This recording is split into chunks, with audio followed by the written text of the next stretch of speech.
And over the past few days, my heart and my mind have really been on those impacted by all this catastrophic flooding. I'm sure yours has been too. The thoughts and prayers really needed for those folks who are dealing with some of this catastrophic damage. Good news for the forecast today out into downtown San Angelo and really much of the Concho Valley, places like Menard as well. Gonna have a couple of days to kind of dry out here and there. We're gonna be hot though for sure. That temperature right now on the mild side at about 71 degrees. So my weather headlines for this Thursday, July the 10th. Hot and dry across the board for today. Humidity should be lower by this afternoon through this evening, so dew point's going to be a little bit lower into the 50s and 60s. For this weekend, we'll have those storm chances starting to ramp up. Really have my eye on Saturday evening into Saturday night. Could see some strong and severe storms then.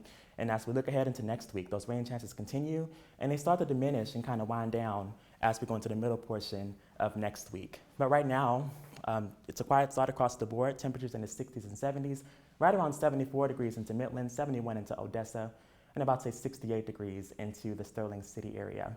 It's going to be hot and dry for today and tomorrow, so that's good news there, as I mentioned. Right around 95 degrees into Abilene by about 3 o'clock today, 94 into Big Spring.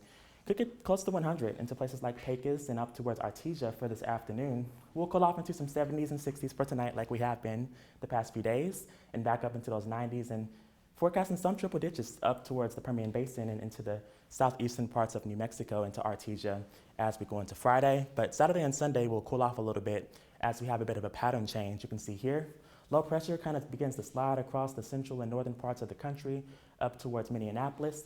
That'll kind of cause a cold front right through the Midwest and into the central part of the country. And as that happens, not really expecting that to make it down here, of course, but it will be the focal point for some showers and storms here in our neck of the woods as we go into Saturday. Here's at noon on Saturday, good scattering of showers and storms looking at the Euro model.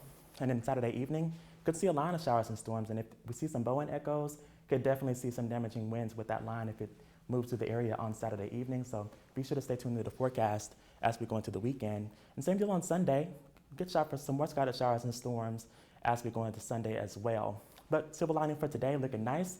Dew point's going to be comfortable, as I mentioned, into the 40s, 50s, and 60s across the board throughout West Texas. So there you have it, my Weather Impact 7-day forecast across the board. Not too shabby of a forecast for the next 2 days, up to 96 by Friday. Earlier this week, was expecting us to be a little bit hotter on Friday, so I've been able to shave that down a little bit, which is good news there. Still going to be hot though.